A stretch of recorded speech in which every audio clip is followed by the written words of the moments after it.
y avait un jeune homme qui a fait tchouva, et il cherchait. Il a fait tchouva, il se cherchait. Vous savez, quand quelqu'un il fait tchouva, en général, il essaye d'avoir une communauté, d'avoir un rave, d'avoir une chassidoute, d'avoir quelque chose pour pouvoir avancer, être avec quelqu'un, poser des questions, tout ça. Et il avait un copain qui était chassid. Ok, chassidim en Israël, il parle yiddish. Il parle yiddish en général. Vous avez juste à côté là la yeshiva, une yeshiva. Il parle yiddish. Les cours ils sont en yiddish, il parle en yiddish, il pose des questions en yiddish. Alors son copain lui dit, écoute, si tu veux faire partie de la chassidoute, il faut que tu parles yiddish. Il dit, écoute, l'Admour, le grand rave de la chassidoute, il va venir, il va te recevoir, il va te faire un entretien. Si tu lui parles pas en yiddish, il va pas t'accepter. Il dit, écoute, moi je sais les questions qu'il pose, je vais te préparer aux questions. Et je te dis comment, ce qu'il va te poser comme question, comment tu réponds, tu seras dedans. Je dis, ok, d'accord. Il arrive, il rentre, il dit voilà, au début il va dire vous servez ça, Khalesgit Baruch Hashem. Comment ça va, tout va bien? Baruch Hashem. Je réponds Baruch Hashem, ok. Il va dire you learning? Ata lomed Torah? Tu vas dire vous, yo, Vadaï, c'est sûr, j'étudie la Torah. Après il va dire Hometimes, horse, Kamazman, combien d'heures, combien de temps? Il dit Vrintrin, 16 heures par jour. Je dis, Levad. Je dis, non, avec la chavruta. Il va dire, oh, you great sadik. Il va dire, t'es un grand sadik. Toi, tu lui répondras moins que le rabbi. Ok, d'accord. Il répète les questions, réponse, tac, avec son copain, il est prêt. Il arrive devant le Hadmour. Il fait un rendez-vous, il arrive devant le Hadmour. L'Admour lui dit, vous servez ça, Khalesgit? Baruch Hashem. Il répond, il dit, purée, c'est exactement comme il m'a dit, les mêmes shailot, les mêmes questions. Il lui dit, le mikveh, t'as l'air va mikveh. Tu vas au mikveh? Il lui dit, vous, vadaï. Il dit, bien sûr. Il dit, oh, tu vas avec qui tu vas? Levad? Il lui dit, non, il m'a chavrouissé. Il m'a dit, avec la chavrouta. Il a dit, quoi, combien de fois par jour? Il dit, 15, 16. Il lui dit 15 heures, 16 heures par jour. Il dit, you great raché. Il a dit, t'es un grand rachat. Il dit, ouais, mais un peu moins que le rave. Aujourd'hui, les gens y croient qu'on fait. Il y a aujourd'hui des formations. Voilà, on te fait une formation en une semaine, tu deviens informaticien. En une semaine, tu deviens hacker. En une semaine, tu deviens. Comment il s'appelle ce truc? Ça n'existe pas. Dans la Torah, ça n'existe pas. Il faut que doucement. Il y a écrit comme ça dans le Tehillim, on lit tous les Shabbats. Tzadik, Katamar, Ifrar. C'est quoi Tzadik, Katamar, Ifrar? Un Tzadik, il pousse comme un dattier. Le dattier, depuis qu'on l'a planté, jusqu'à qu'il pousse et jusqu'à qu'il donne ses premières dates, ça prend des années. Doucement. Pourquoi on a dit Tzadik, Katamar? Pourquoi t'as pas dit Tzadik comme une carotte, il pousse. La carotte, tu la pousses dans une semaine, dans un mois, tu as des carottes. Tzadik, comme une carotte, il pousse. Non.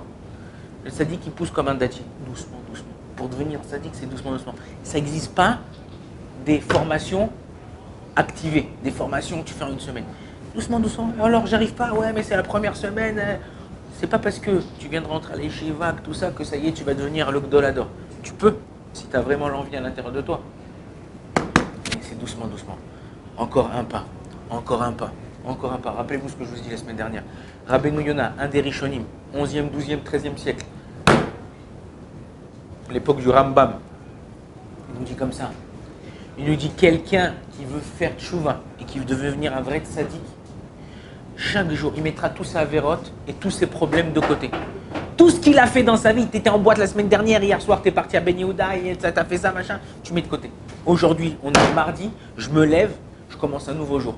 Aujourd'hui, j'ai rien fait. Aujourd'hui, je me suis levé, j'ai mis de feeling, j'ai mangé, j'ai fait Netilatayim, j'ai fait Moti, j'ai fait Birkat Amazon. Je me suis levé, j'ai écouté le Shiur de Moussa. J'ai pris Gemara, tac, hop, j'ai pas parlé pendant le CDR, j'ai été là. T'as passé un jour nickel chrome.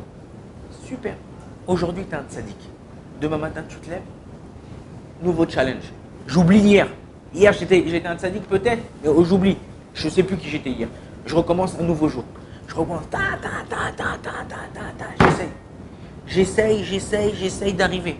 Si toi, tu ne te bats pas pour arriver, personne ne le fera à ta place. Et là, au mois de Elul, le temps il est compté. Chaque temps qui passe, chaque instant qui passe, tu ne peux plus le rattraper. C'est maintenant que tu décides comment ton année à toi, l'année prochaine, elle va être. Si maintenant, toi, tu ne décides pas comment elle va être, eh ben, ça sera à la badou. Comme ça vient, un truc, on fait une shakshuka, on fait une machin. Aujourd'hui c'est comme ça, demain c'est comme ça, après-demain c'est comme ça. C'est toi qui fixes comment ça doit être. Donc bats-toi, essaye d'éviter de ne pas perdre ton temps. Ce matin, j'arrive à la yeshiva. Je vois un ami, il me dit, je m'en vais, j'ai une brit mila. Je lui dis, c'est qui pour toi la brit mila? Il me dit, je sais pas, je connais pas. Je dis, alors qu'est-ce que tu fais, pourquoi tu vas? Il m'a dit, non, on m'a demandé de venir. En général, les brit mila, tu as 10 personnes, il va voir la famille, il va voir le truc. Si t'es pas cachour, alors c'est une mitzvah, ouais, mais il y a un avis arabe à la brit mila. Mais là, tu sais qui c'est qu'il y a au cours de Gemara, au cours de Mossar, tu as Abaye Rava. Quand tu parles et tu lis ce qu'il y a écrit dans la Gemara, c'est comme si tu faisais revivre les morts. C'est comme si tu parlais directement avec Abaye et Rava. C'est comme si tu t'étudiais à Messilat Shecharim, tu parles avec le Ramchal. C'est lui qui te parle, il est en train de... La Gemara, c'est pas moi qui dis ça, vous croyez que j'invente des choses. La Gemara, elle dit, quand tu lis un livre d'un tzaddik, Siftotav Memamelot Bakever, ses lèvres, elles bougent dans la truc, c'est comme si tu le faisais revivre. Et vous savez, grâce à ça, quel mérite, lui vous donne un mérite que vous étudiez dans son livre, et vous lui donnez un mérite de le faire revivre. Et quand un jour tu as un problème, des fois tu sais pas comment, puis tac, tu as été sauvé, ben, c'est grâce au tzaddik avec qui tu étudiais. Grâce au tzaddik, parce que tu as un mérite, tu lui as donné un truc. Donc il ne faut pas perdre son temps, chaque minute. Tu ne connais pas, c'est ta soeur, c'est ton frère, c'est ton rave, vas-y. Mais si c'est un mec, non, je ne connais pas. Il y a le mariage ce soir, la fille du grand frère, du rave, de la sœur de Rav Shaya. Qu'est-ce que je m'en ouf? Non, mais je la connais. On était allés à l'école ensemble. Non, tu me dis, c'est la fille du Rav Shaya, d'accord? On va en mariage, on respecte le Rav Shaya. Mais c'est le cousin de la sœur de la cousine. Reste là, t'as d'autres choses à fouetter. Et Kadosh Baruch Hu Bezrat Hashem nous aide à prendre les bonnes décisions. Baruch Adonai L'Olam, Amen, Amen.